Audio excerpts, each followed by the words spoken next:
এই সাবু, তোর বাড়িতে টমেটো আছে রে? কাল দেখলাম দাদা বাজার থেকে অনেকগুলো টমেটো নিয়ে এসেছে। কি যে বলো তুমি, ওগুলো আমাদের বাজার ছিল না, ওগুলো তো ওই হিংসুটে বুড়ির ছিল। তোমার দাদাকে দিয়েই তো সব বাজার করায়। একা মানুষ অল্প স্বল্প বাজার করলেই হয় তা না, এত এত বাজার করায় কোনোদিন তো কিছু সাধেও না। ছাড় ওই বুড়ির কথা, বিয়ে হয়ে আসার পর থেকেই দেখছি কেউ একটু সেজে গুজে থাকলেও হিংসে জ্বলে পুড়ে মরে।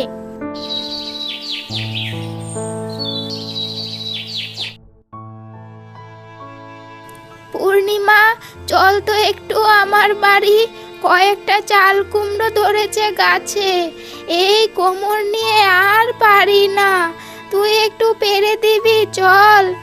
আমাকে তাহলে একটা চাল কুমড়ো দিতে হবে, তাহলেই যাব। এর আগেও তোমার অনেক কাজ করে দিয়েছি, কিন্তু তুমি আরো লোকেদের বলো সব তুমি একাই করো, আমি নাকি সব দেখেও কিছু করি না। তোকে দিয়ে তো কোনো কাজ করাইনি, তাহলে আবার বলছিস যে তোকে দিয়ে অনেক কাজ করিয়েছি? মিথ্যা কথা বলিস কেন? হ্যাঁ, এ কি গো, কিছুদিন আগে যে কোমর নিয়ে বিছানা থেকে উঠতে পারছিলে না, তখন কে তোমাকে রান্না করে দিয়েছিল? এখন সব ভুলে গেছো? বাবা, বুঝেছি, তোকে দিয়ে আর কোনো কাজ করানো যাবে না। তোরা হচ্ছিস স্বার্থপর, স্বার্থ ছাড়া কোনো কাজ করতে চাস না। যাই, আমি একাই পারার চেষ্টা করি। বুড়ি ঠাকুমা বাড়িতে গিয়ে দেখে চাল কুমড়োগুলো কে যেন চাল থেকে পেরে উঠোনে রেখে গেছে। কে পেরে দিল? এইটুকু সময়ের মধ্যে কে আসলো? কিছুই তো বুঝতে পারছি না।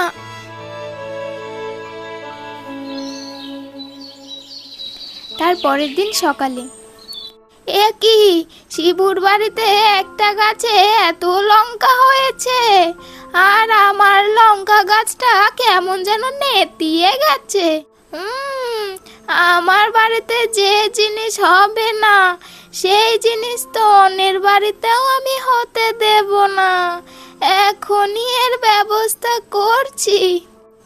তখন সেই লঙ্কা গাছে বুড়ি বিষ ঢেলে দেয়।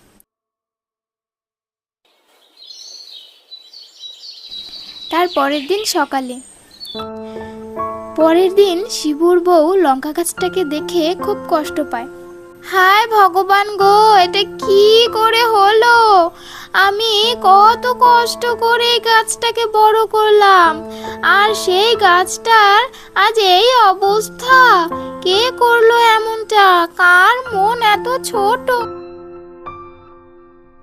কি হয়েছে, তুই এভাবে চিৎকার করছিস কেন? আমি তো শুনে ভয় পেয়ে গেছি, না জানি কি না কি হলো। ঘরে যদি লঙ্কা না থাকে তাহলে আমি একটা বা দুটো ছিঁড়তাম, তাছাড়া একটাও ছিঁড়তাম না। লঙ্কাগুলো গাছেই অনেক সুন্দর লাগতো, আর এখন দেখো তো গাছটার কি অবস্থা। কে করতে পারে এমন বলো তো? দেখে তো মনে হচ্ছে কেউ বিষ দিয়েছে, না হলে রাতারাতি তো এমন অবস্থা হওয়ার কথা না।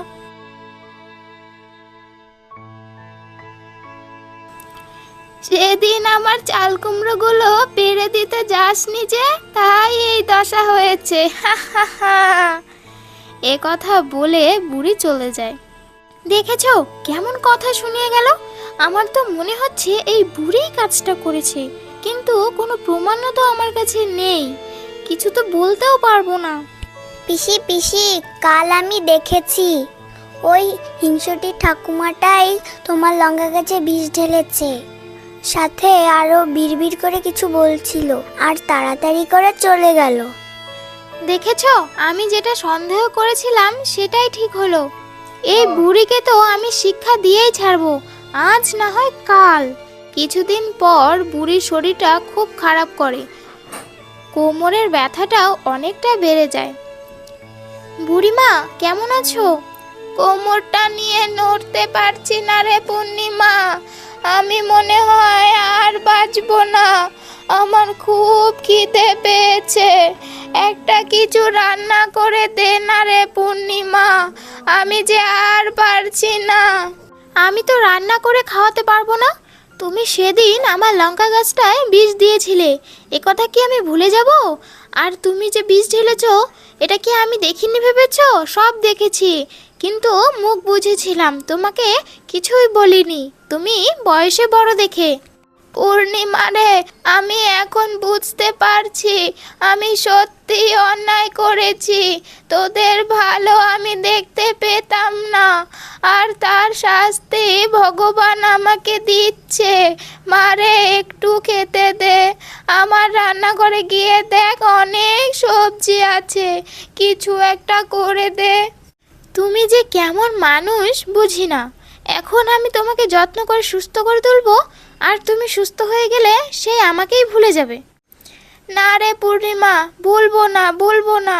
আমি তোকে কথা দিচ্ছি, আমি কোনোদিন আর হিংসে করব না।